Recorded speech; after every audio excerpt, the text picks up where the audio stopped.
We humbly and deeply regret to say that we bishops have hurt the victims. There is now talk from Cardinal Luis Tagle, who is one of Pope Francis's best friends. He says that what the Pope told him alone before he died could shake the Catholic Church to its core. Not just another rumor, there are whispers behind the Vatican walls and secrets that have been buried for a long time. So what did Pope Francis really tell him? Also, why is the Church so quiet? You're about to learn. This is about Pope Francis and the fight for the future of the Church. When Francis went up to the balcony of St. Peter's Basilica as the new Pope on March 13, 2013, he moved away from custom right away. He didn't choose to live in the Apostolic Palace like his predecessors did.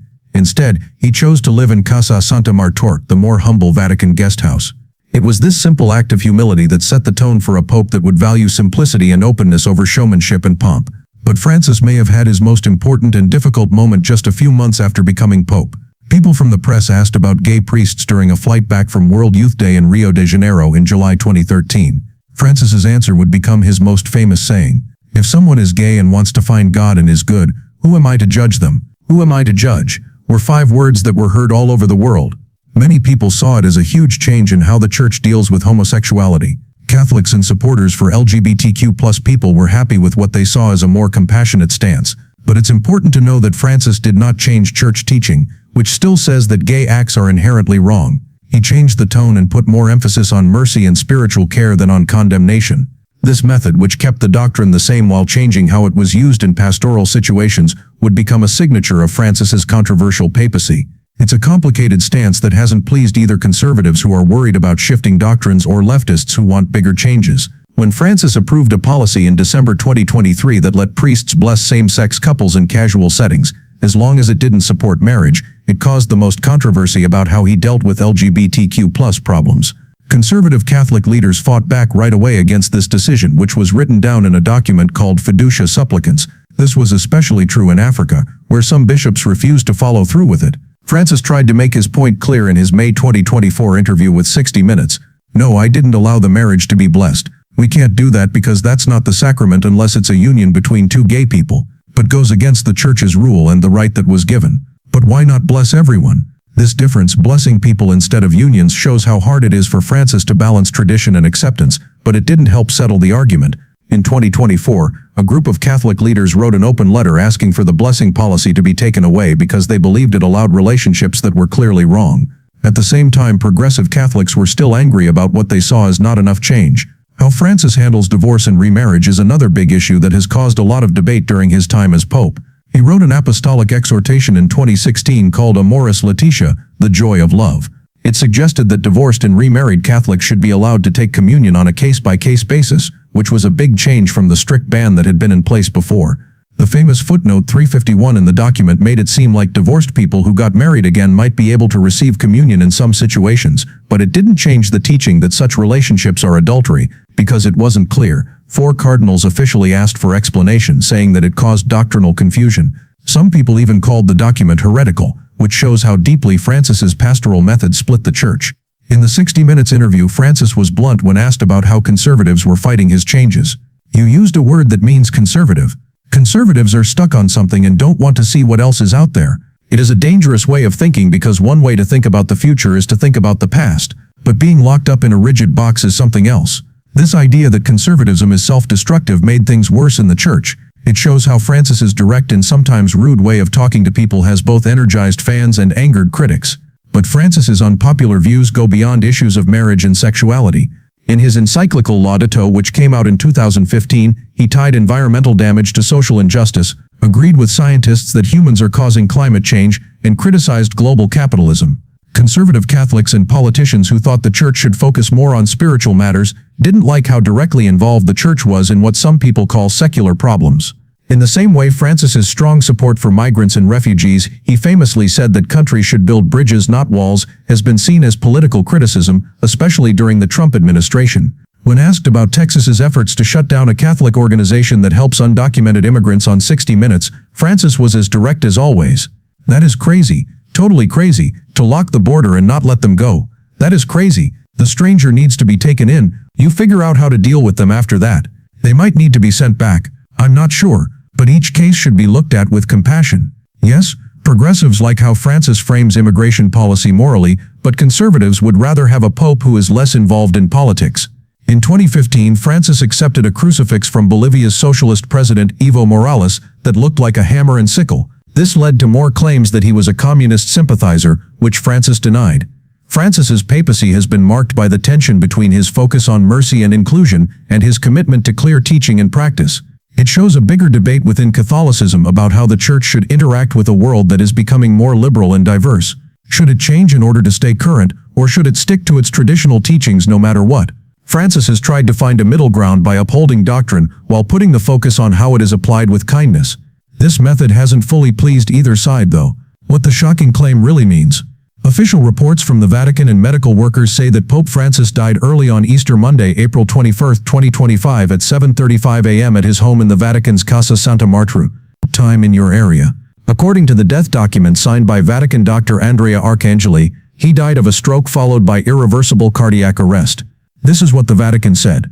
A lot of people were shocked by this because the day before, on Easter Sunday, April 2025, Pope Francis had gone out in public and greeted groups in view of St. Peter's Square from the Pope Mobile.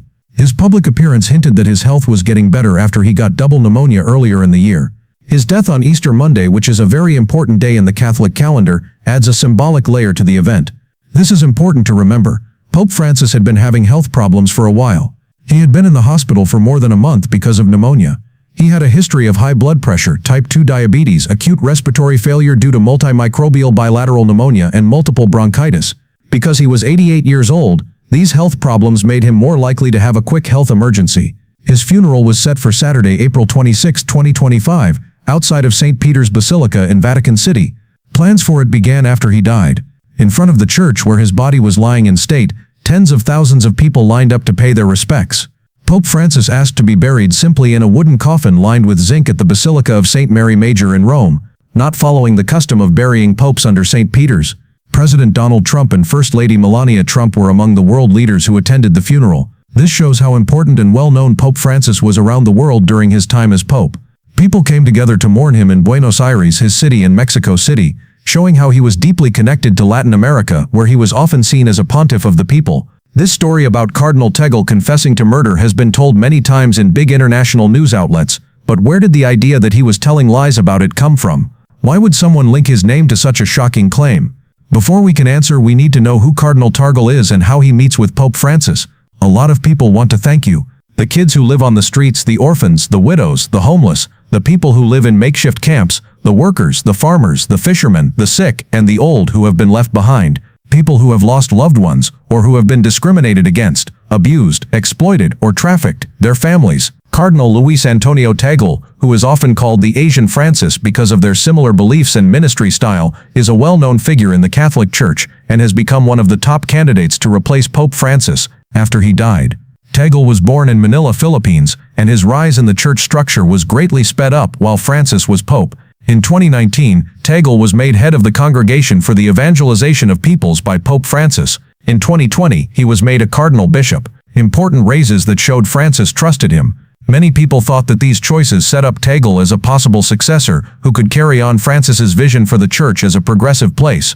Cardinal Tagle has never had a bad opinion of Pope Francis. Instead, he has always shown how much he admires and thanks him.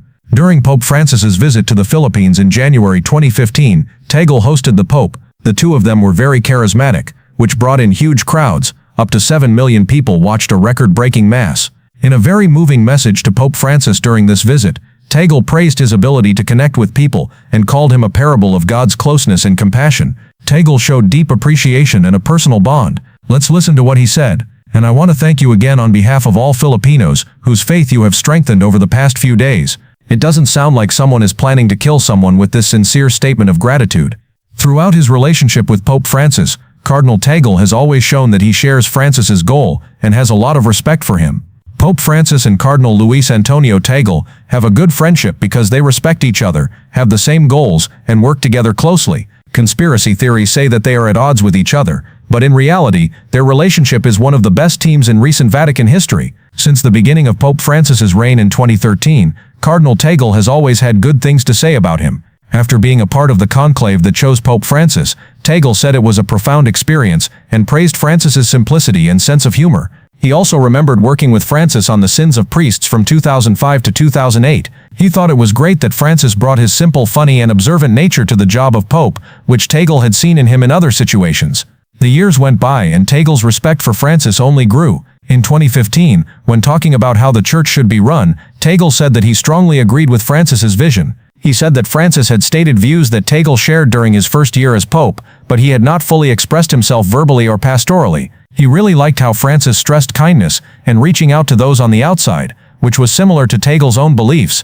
During the middle years of Francis's papacy, Tagle continued to support the Pope's main goals, especially when it came to problems of social justice, like climate change and migration. He praised Francis's focus on the unwanted, the poor, the sick, and the migrant. He thought this was based on biblical and church traditions and not just something Francis made up. Francis taught Tagle to help immigrants and the poor, and he did the same. The fact that Francis gave Tagle important jobs at the Vatican may have been the clearest sign of how close they were. In 2020, 7 years after Francis was elected, Tagle said that each pope is a gift from God that grows over time. He talked about what he had learned from Francis's life, like how to keep personal ties even when work demands them, how to accept limits, and how to be a pastor instead of a savior. Tagle had a lot of respect for Francis in both his personal and business life. He said that Francis would ask about Tagle's parents when they met, which showed that he really cared about his family and touched the cardinal greatly. This personal link made it clear that they both took a caring approach to leadership.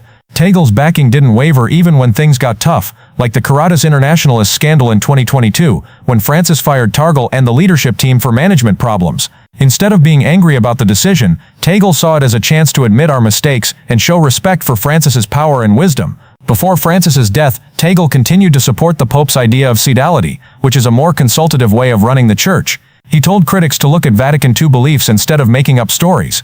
Francis made him his special ambassador to the U.S. National Eucharistic Congress in 2024. This showed how close they were and how much Francis trusted him. After Francis died on April 21, 2025, Tagle became one of the top candidates to take over as president. Because they share the same beliefs, they are often called the Asian Francis. Francis and Tagle both wanted the church to be a place where the poor are helped, where people who are hurting are heard, and where everyone is welcome. He kept fighting for Francis's welcoming and caring legacy, especially when it came to migration, poverty, and caring for people who are on the outside. Let's learn more about these rumors, where they came from, and what makes them true when it comes to Pope Francis's papacy and changes, which are some of the oldest and most mysterious institutions in the world. To understand the problems with Pope Francis's leadership, it's important to know what he wants the Catholic Church to be like. Francis often compared the church to a field hospital, stressing that its job was to heal wounds and warm hearts instead of upholding strict rules. This figure of speech showed how he felt about a church that would help those on the edges of society. His predecessors, especially Benedict XVI, had put more stress on doctrinal clarity and tradition. This vision was different. Francis did not completely change the way things were done in the past. He stuck to many traditional beliefs, but his shift in tone and focus made people in the church both excited and worried. Even though his measures were brave, they didn't always lead to changes in theology, which made both progressives and conservatives unhappy. Progressives wanted bigger changes to be made to how the church taught, while conservatives were afraid that even his moderate changes would weaken the church's power and tradition. During much of his time as pope, this strain shaped the church, and it still does now that he is dead. The way Pope Francis dealt with LGBTQ+ problems was one of the things that caused the most debate. His now famous answer to a question about gay priests seeking God in 2013, "Who am I to judge?" marked a big change in the church's tone. After this, different steps were taken to show LGBTQ+ Catholics that they were welcome, and in 2023, a policy was made that let priests bless same-sex couples. What you need to know is that Francis did not change the church's official teaching that gay acts are inherently wrong. He put more emphasis on pastoral care and charity than on judgment, making room in the church for LGBTQ+ Catholics without changing the teachings. This method didn't make either side of the argument happy. Conservatives like bishops and pastors said that blessing same-sex couples went against what the church taught and sent the wrong message to the faithful. Progressives, on the other hand, thought that sticking to the core beliefs while giving a surface welcome was not enough and could be seen as hypocritical. The controversy showed how divided the Catholic Church is on LGBTQ+ problems and how hard it is to find a balance between tradition and pastoral accommodation. Francis's vague language and case-by-case method gave the church some room to move, but they also caused confusion and disagreement about what the church's position was. Francis's 2016 apostolic letter, Amoris Laetitia, which talked about family life and marriage, caused another big stir. In contrast to the previous strict rule, the document stated that divorced and remarried Catholics should be allowed to receive communion on a case-by-case basis. The argument was based on a remark that suggested priests might be able to let divorced and remarried Catholics join the church in some situations. 4 cardinals then sent an official request for clarification, called dubia, which means doubts.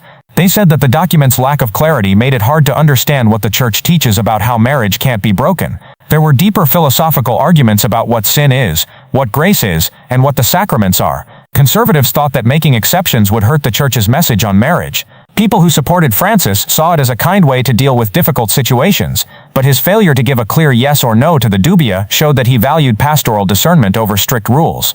This way of doing things made room for compassionate service, but it also led to claims of confusing doctrine and lowering church authority. A lot of people didn't like how Pope Francis handled the church's sex abuse problem. At the start of his term as pope, he said things that seemed defensive, like saying that the church had done more than other groups to stop abuse. It caused a lot of controversy when he first backed Chilean Bishop Juan Barros, who was accused of hiding abuse by a well-known predator priest. On the other hand, Francis did show that he could grow in this area. After sending inspectors to Chile and getting their report, he admitted he was wrong, said sorry for defending Barros, and agreed to the resignations of several Chilean bishops. Some people said it was too late and caused more harm than good, but this showed that he was ready to learn and change how he did things. Francis did a lot to deal with the abuse problem. In 2014, he set up the Pontifical Commission for the Protection of Minors, and in 2019, he held a global summit on abuse. He also put in place new ways to report and look into abuse. For example, the 2019 Motu Proprio Vos Estis Luc Mundi set up new ways for bishops to be held accountable and required to report abuse. Still, survivors groups such as the Survivors Network of Those Abused by Priests said Francis wasn't going far enough. It was asked that there be zero-tolerance policies, more openness, and harsher punishments for leaders who hid abuse. The problem kept casting a shadow over Francis's papacy, showing how the church's institutions had failed and how victims were still suffering.